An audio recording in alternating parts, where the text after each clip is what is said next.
Olá, meus queridos alunos, tudo bem? Bom, estamos aqui de volta para a nossa última aula do semestre, discutindo a história do direito e a questão do direito brasileiro, pensando nos diferentes momentos da nossa história que ainda trazem muitos legados para a forma da gente pensar o direito, interpretar as diferentes questões.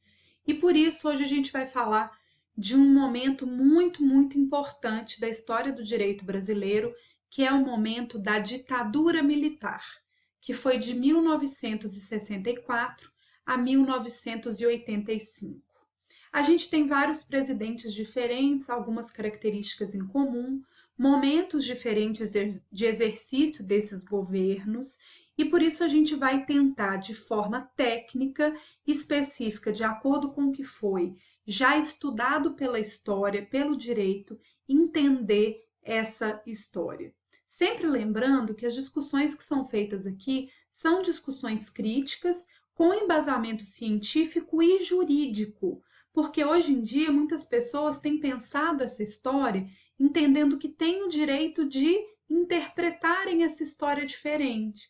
Mas evidentemente que a gente precisa levar em conta as provas do que aconteceu nesse momento e o nosso compromisso com o Estado democrático de direito. Então vamos lá, vamos para a nossa aula.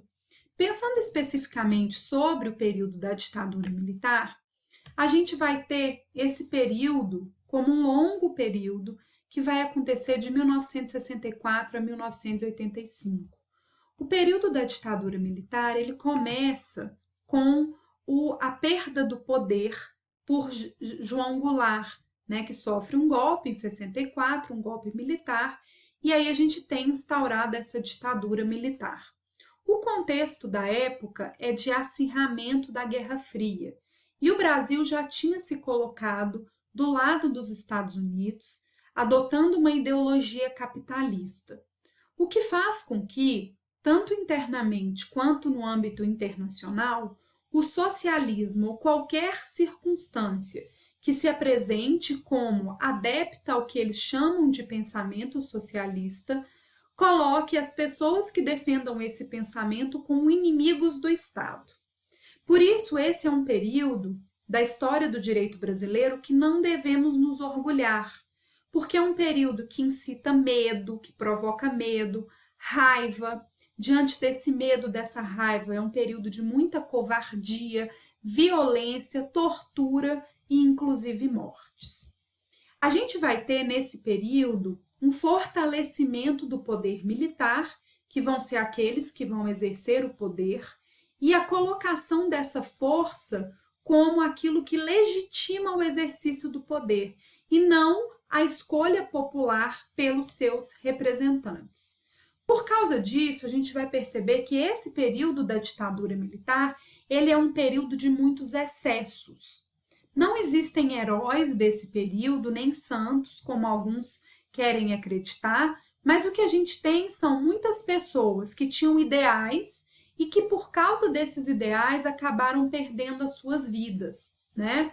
Eles eram chamados, alguns que eram considerados radicais e que questionavam o Estado, eles eram colocados numa condição análoga ao terrorismo. E existiam aqueles chamados do terrorismo de esquerda e do terrorismo de direita. Evidentemente que, como o governo militar é um governo de extrema direita, nós vamos ter uma análise muito voltada para a noção de que ou você vai aderir ao regime que é extremamente impositivo de sua força, ou você deve deixá-lo ser exilado, ser questionado, ser preso, ser morto, ser torturado. Por isso é muito perigoso utilizar do momento da ditadura militar e de slogans da ditadura militar para reafirmar pensamentos que são violadores da existência humana, da humanidade em si, como aconteceu.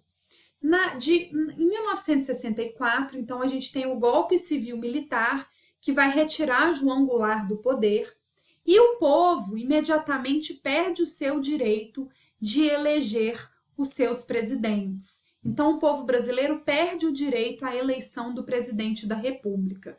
E o Brasil passa, então, a ser governado por um grupo de militares de alta patente. São 5 presidentes principais desse período. Castelo Branco, de 64 a 67, Costa e Silva, de 67 a 69, Emílio Médici, Emílio Garrastazu Médici, de 69 a 74, Ernesto Geisel, de 74 a 79, e o último presidente da era militar, João Figueiredo, de 79 a 85. Diante da postura que vai se ter de determinação de um governo de extrema-direita, com a suspensão de direitos fundamentais, o que a gente vai perceber é que o direito ele vai acompanhar essa ideologia impositiva militar, justamente para poder acabar com todos aqueles que pudessem questionar o poderio do Estado. E aí, evidentemente, que fica claro de que o poder não é do povo, o poder é daqueles que estão no exercício desses cargos políticos e que não estão preocupados realmente em representar politicamente o povo. De 64 a 67, então, a gente tem o primeiro presidente, que é Castelo Branco. A principal função dele foi dar forma, organizar e criar instituições que legitimassem, pelo menos juridicamente, evidente que não democraticamente, mas que organizassem administrativamente a instituição desse poder militar, dessa ditadura militar. Para isso, ele criou novos órgãos, que são instituições que vão dar formato a esse regime. Dentre esses órgãos, tem alguns que são muito importantes, como o SNI, Sistema Nacional de Informação. Ele criou a lei de imprensa para poder censurar todos que pudessem questionar e falar mal do governo, o Centro de Informações do Exército, a Lei de Segurança Nacional, e também se começa a instituir nesse momento os atos institucionais, que vão ser decretos que, somados à Constituição, vão ter poder ou igual à Constituição ou acima da Constituição para o Estado, para aqueles que estão na gestão de Estado, poderem fazer o que quiserem, inclusive de forma impositiva e violenta contra os direitos do povo. Castelo Branco, criando essas instituições, o que ele fez? Aumentou o poder do poder executivo e desmereceu as capacidades e competências do legislativo e judiciário, evidentemente, porque quando se tem uma ditadura, não se deseja um controle de leis, que seria realizado pelo legislativo, e nem mesmo um controle de atuação legítima e legal, que seria feito pelo judiciário. Então, essas foram as principais atuações de Castelo Branco. De 67 a 69, a gente vai ter Costa e Silva no poder, que vai endurecer ainda mais o regime. Era um regime civil-militar durante o governo do Castelo Branco e agora, nesse momento, se converte numa ditadura propriamente dita. 1968 foi o ano mais polêmico, talvez, de toda a ditadura militar, porque os trabalhadores estavam em greve, porque eles já tinham percebido que esse governo não defenderia nenhum direito deles e que estava suspendendo seus direitos. Os estudantes começam a se organizar, percebendo realmente o que é essa imposição ditatorial do Estado, e parte da população, inclusive, vai partir para a luta armada, porque vai perceber que o Estado passou de todos os limites e está passando como um trator por cima do povo. O que acontece, então, é que Costa e Silva, para manter esse poder, manter essa ditadura, o que faz, inclusive, que a gente perceba que há uma transição aí de uma ditadura civil-militar para uma ditadura propriamente dita, é que ele vai determinar o ato institucional número 5, o AI-5. E o AI-5, ele tinha 12 artigos, estabelecia várias medidas seríssimas de aumento do poder executivo e redução dos outros poderes, mas diante das relações com o povo, ele vai determinar questões que são fundamentais para se instituir um total controle de todas as pessoas dentro do Estado brasileiro pela imposição do medo, da força e da violência. Através do quê? Primeiro, o AI-5 suspendeu o direito ao habeas corpus. Então, se o governo prendesse qualquer pessoa, essa pessoa não tinha direito de ter um advogado e de juridicamente questionar as ações do governo. Então, existe um problema sério porque se suspende a principal garantia fundamental, a liberdade, que é o habeas corpus. Ele deixa de existir. Além disso, pelo medo das pessoas questionarem o regime, se suspende a liberdade de expressão, acaba a liberdade de expressão no Brasil. Então, evidentemente que o governo, a partir do AI-5, vai inclusive fazer um controle de manifestação oral, escrita, artística, intelectual, jornalística mais severa, porque não temos mais liberdade de expressão no Brasil. Muitas pessoas, inclusive, foram perseguidas especificamente, perdendo cargos políticos, perdendo trabalhos. Ficou registrado que 500 professores perderam seus trabalhos por essa perseguição política ideológica, 95 deputados, 5 juízes e 4 senadores. Então, ali houve realmente uma determinação contundente da ditadura propriamente dita no Brasil. E aí, quando a gente pensa sobre essa situação, a gente vai perceber a necessidade, então, de, através desse momento, instituir formas de controle ao povo para se efetivar o que o AI-5 permitia, né? Então, olha lá, tem até uma manchete aí do Jornal do Brasil: governo baixa ato institucional e coloca em Congresso em recesso por tempo determinado, porque aí ele ia soltando os atos institucionais, ia fazendo essa restrição. Aí, ó, AI-5, Jornal do Brasil. Em 14 de dezembro de 1968, o Brasil era informado de que no dia anterior o governo militar baixara o mais duro dos atos institucionais, o AI-5, que estreitava ainda mais os limites da liberdade concedida pelo regime militar. Como se vê acima, na reprodução do cabeçalho do jornal, com a imposição da censura, o Jornal do Brasil corajosamente anunciou tempo negro no espaço dedicado à previsão meteorológica. 4 décadas depois, a história, os personagens e as consequências são lembradas. Então, colocou tempo negro como previsão meteorológica, porque era uma forma de fazer alguma fala que criticasse a ditadura, mas que não sofresse aí uma repressão do governo com base no AI-5.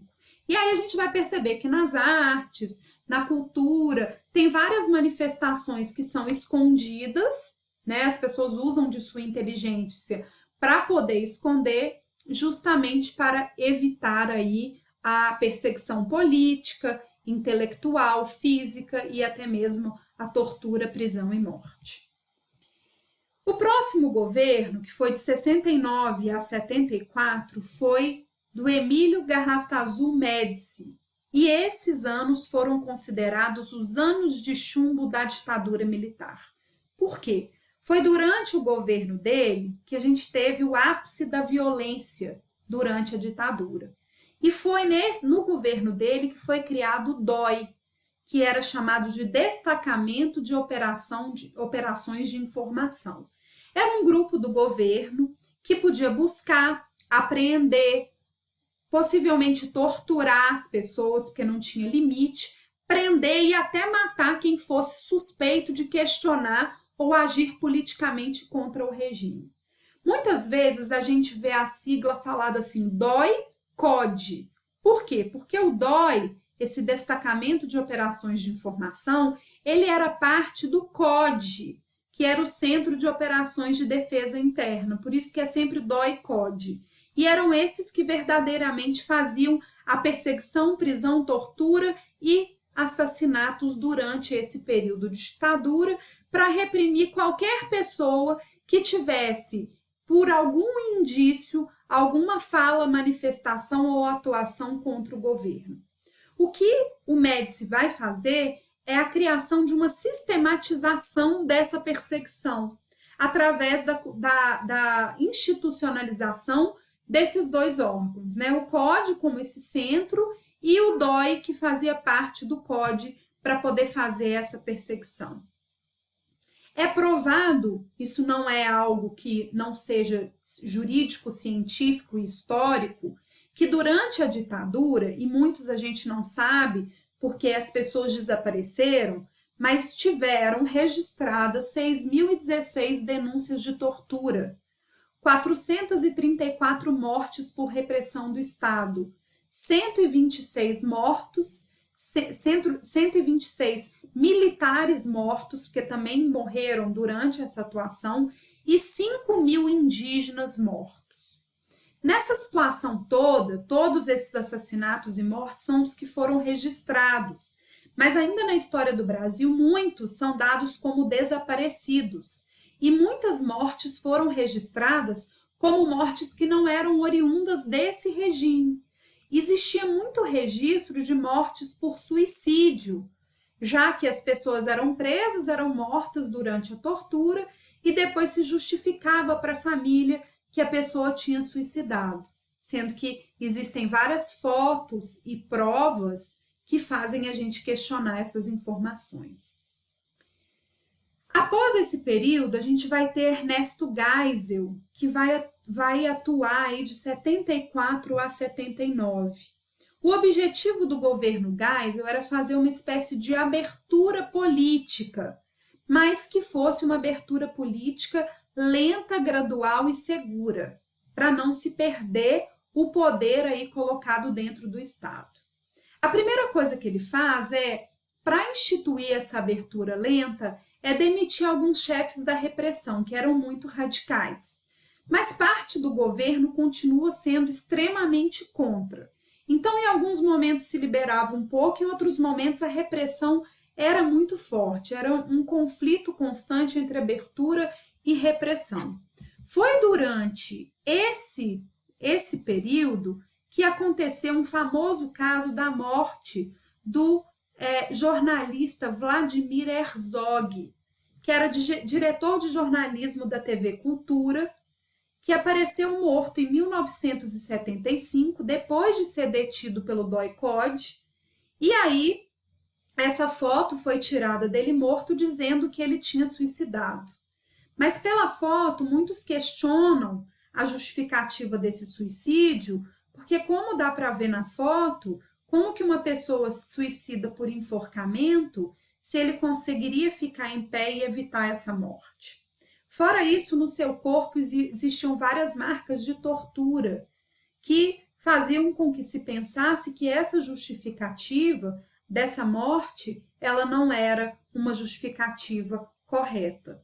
Outras pessoas morreram também, inclusive famosas e não famosas durante esse período.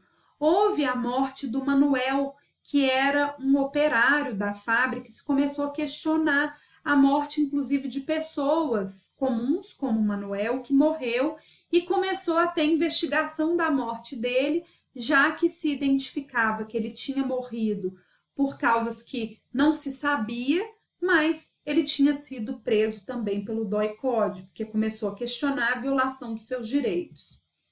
Outra morte que é polêmica e que a história questiona também é a morte de Juscelino Kubitschek, que se apresentava para muitos politicamente como talvez uma saída para se ter novas eleições no Brasil.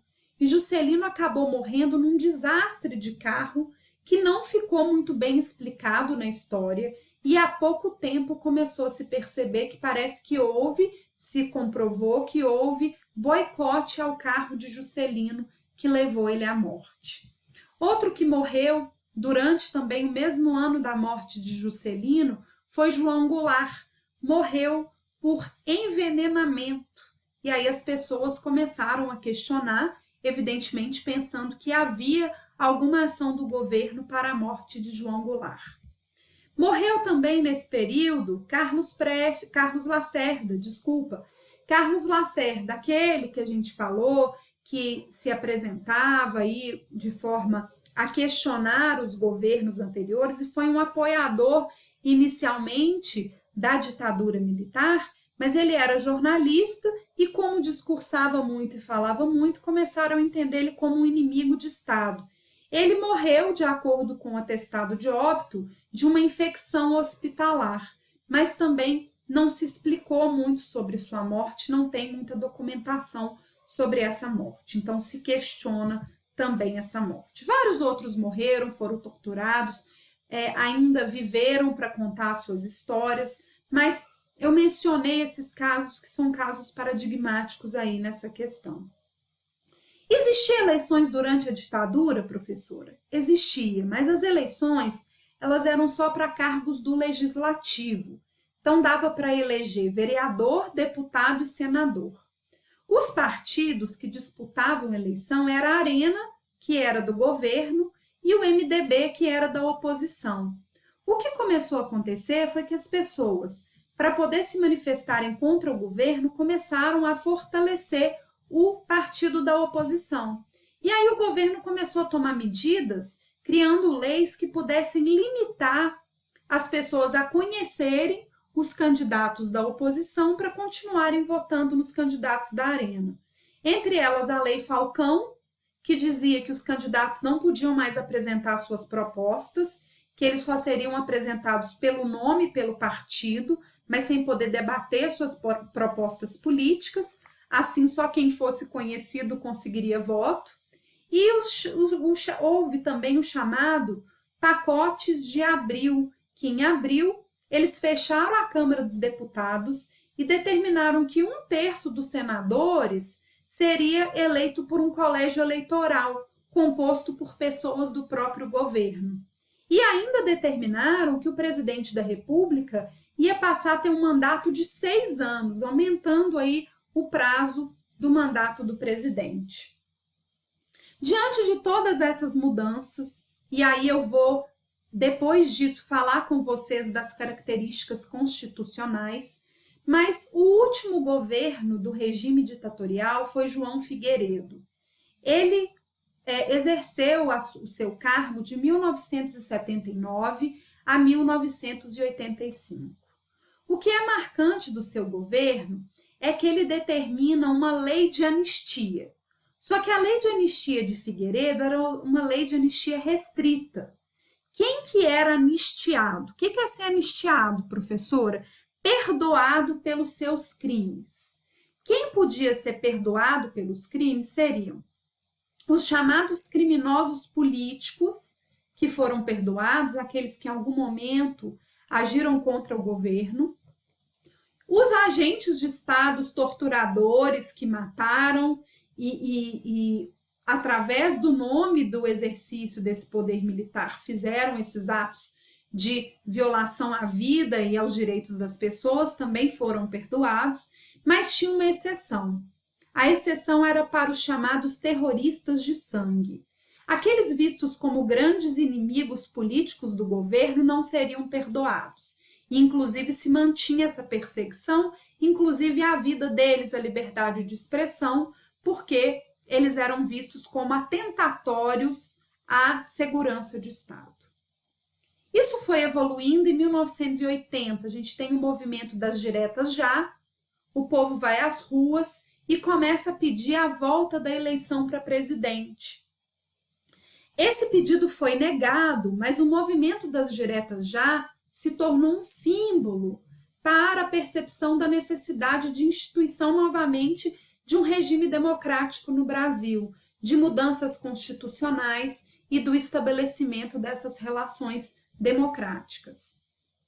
Comparando e analisando tecnicamente as constituições, a gente tinha a Constituição de 1946 e quando João Goulart perde o seu governo pelo golpe da ditadura militar, nós vamos ter a outorga, ou seja, a imposição da Constituição de 1967, que determinava que o poder executivo era principal, mais poderoso de todos, como a gente viu aí que eram as políticas e os pensamentos da ditadura militar, né? Inclusive, o governo, o executivo legislava, ele criava leis, ele falava sobre segurança, sobre orçamento, ele não tinha limites. As eleições para presidente da República deixam de existir de forma direta e passam a ser indireta, com um mandato de 5 anos para os presidentes. E aí o que começou a acontecer é que essa Constituição de 67, ela aumentou os poderes das Forças Armadas, estabeleceu pena de morte para os crimes contra a segurança nacional, que efetivamente reafirmavam a importância desse regime, e restringiu o trabalhador, porque o trabalhador não podia ter direito à greve, não podia questionar nada que pudesse ir contra o regime. De 64 a 68, o governo começa a atuar com base nos atos institucionais. Então, ato institucional número 1, caçou políticos e cidadãos de oposição. Ato institucional número 2, extinguiu os partidos existentes e estabeleceu esse bipartidarismo. Ato institucional número 3, determinou eleições indiretas para os governos dos estados. Os prefeitos, inclusive, eram indicados, nem eram eleitos. Acaba toda a eleição para o executivo. Ato institucional número 4, força o Congresso a votar o projeto de Constituição. E o ato institucional número 5, fecha o Congresso, suspende as garantias fundamentais, inclusive o habeas corpus, que a gente já falou, do AI-5, né, e dá poder para o executivo para legislar, para criar lei sobre o que ele quiser. Porque aí o que ele queria impor, ele criava a lei para dar uma aparência de legalidade. Não existe legalidade em ditadura. Se quem faz a lei não é uma pessoa diferente de quem vai executar a lei, a gente tem um regime ditatorial. Perfeito? Além disso, depois, para poder movimentar ainda mais esse sistema, a gente tem a Emenda Constitucional de 69, que vai trazer mudanças fundamentais, que vai ser determinando a Lei de Segurança Nacional, restringindo as liberdades civis, dizendo que todo mundo que fizesse alguma coisa que não agradasse o Estado seria subversivo e deveria ser punido, e determinando também a Lei de Imprensa, que determinava a perseguição da imprensa, que seria fortemente censurada. Algumas sugestões de filmes interessantes para vocês verem sobre esse período, tá aí, tá também no material de vocês. Sugiro, se for escolher 2, Zuzu Angel é sensacional, Batismo de Sangue é muito bom também, aliás, todos são muito bons. Se você gosta e quer pensar esse período desmistificando essas questões, é importante buscar leitura, buscar conhecimentos científicos adequados e não seguir pensamentos impositivos, violadores e fascistas que têm crescido no Brasil e no mundo. O movimento das diretas já veio em 1984, começou a busca de eleições aí teve eleições indiretas entre 2 civis, Paulo Maluf de um lado e Tancredo Neves de outro. Quem saiu vitorioso foi Tancredo Neves, mas ele faleceu antes de assumir o cargo.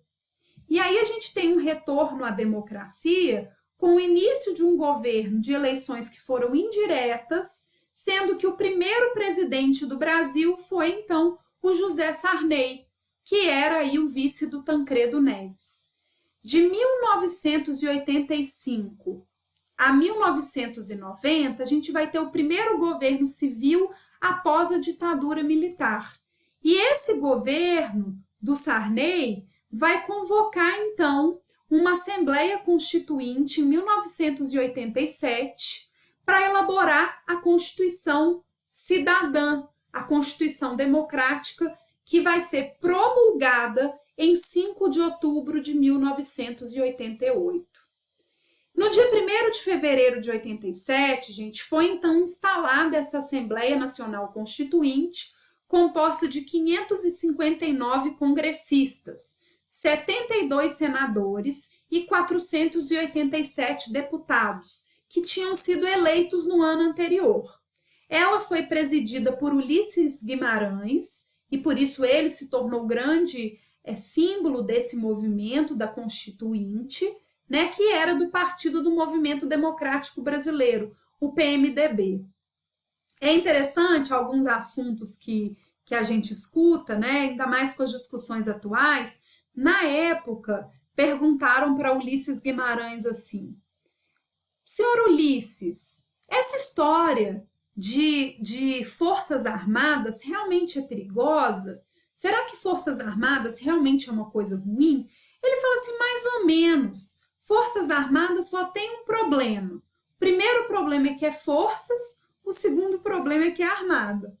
E assim, as falas de Ulisses Guimarães e esse movimento todo, diante dos sofrimentos, do número de desaparecidos, das pessoas que passavam medo no Brasil, fez com que as pessoas tivessem um sentimento e a vontade da constituição de um Estado através do estabelecimento de direitos de liberdade, direitos individuais, do respeito aos direitos sociais, para dar um mínimo de garantias trabalhistas, de saúde, moradia, educação para as pessoas e direitos para grupos especiais, como crianças e adolescentes, mulheres, pessoas com deficiência, que é o que preconiza aí a Constituição de 1988. Nesse sentido, há lá Ulisses Guimarães segurando a nova Constituição após a aprovação aí na Assembleia Nacional Constituinte, né? Constituinte mantém fim da censura e proíbe tortura. Era a grande manchete, porque era o comum no Brasil durante a ditadura militar, era censura, tortura e morte, né? Então a Constituição de 88 aí vem reafirmar essa situação. Quais são as principais características da Constituição de 88 para a gente fechar a nossa disciplina aí, analisando juridicamente o que mudou, né? Primeiro, ela foi uma Constituição chamada de Constituição Cidadã, porque ela vem desse movimento de democratização do Estado e é elaborada através de uma Assembleia Nacional Constituinte eleita. Ela é promulgada, ou seja, não é imposta, pôs fim a essa perspectiva autoritária de Estado, o Estado passa a entender que o exercício dos cargos políticos demanda a obediência à Constituição, então não é o presidente que tem o poder, é o povo que tem o poder, que elege o presidente, e o presidente só pode fazer somente aquilo que está previsto na Constituição. Tanto que se eu quero saber o que o presidente pode fazer, eu tenho que ir lá no artigo 84 da Constituição para saber quais são as suas atribuições. Se determinou a instituição de eleições majoritárias em 2 turnos, com o voto universal. Quem vai participar agora, finalmente, politicamente desse Estado? Os homens e as mulheres, os maiores de 16 anos alfabetizados e, inclusive, os analfabetos, se desejarem, também poderão votar. O voto é secreto, para evitar que a gente volte lá no coronelismo que a gente discutiu aqui nas nossas análises de história do Brasil. Se determinou alguns direitos trabalhistas fundamentais também, como a licença maternidade de 120 dias, a licença paternidade de 5 dias, redução da jornada de trabalho de 48 para 44 horas semanais, o direito à greve, a liberdade sindical, o abono de férias, o 13º salário também para aposentados. Então, essa Constituição ela vem trazer uma percepção de quem tem o poder, determinando que quem tem o poder é o povo. Se instituiu ainda a forma de Estado federalista, a descentralização do exercício de poder, determinando a autonomia para esse poder para os Estados-membros e para os municípios, e uma Câmara, um Congresso Nacional bicameral, com Câmara dos Deputados, que são os representantes do povo, e com o Senado Federal, representantes dos estados da federação. Bom, para a gente fechar o nosso semestre, eu queria atentá-los para o perigo do legado da ditadura. O que foi a ditadura militar no Brasil, professora? A ditadura militar foi um movimento conservador que tinha por objetivo modernizar o país, mas sem alterar as estruturas sociais. Tanto que se percebe que a ditadura militar não tinha compromisso com o povo e com a defesa da dignidade popular. O compromisso era com a busca de riquezas para as grandes elites. O problema é que o legado que a ditadura deixou foi que o governo, ele tinha naquele momento uma capacidade de escolha de quem iria viver e quem iria morrer. Utilizava-se inclusive do direito para legitimar a violência, a tortura, as mortes. Basta a gente analisar o texto do ato institucional número 5, que suspende inclusive a possibilidade de juridicamente nós nos defendermos através do habeas corpus. E a grande questão é que as pessoas ainda têm nas suas mentes a noção de que a segurança pública só vai existir com uma cultura de se determinar um arbítrio policial.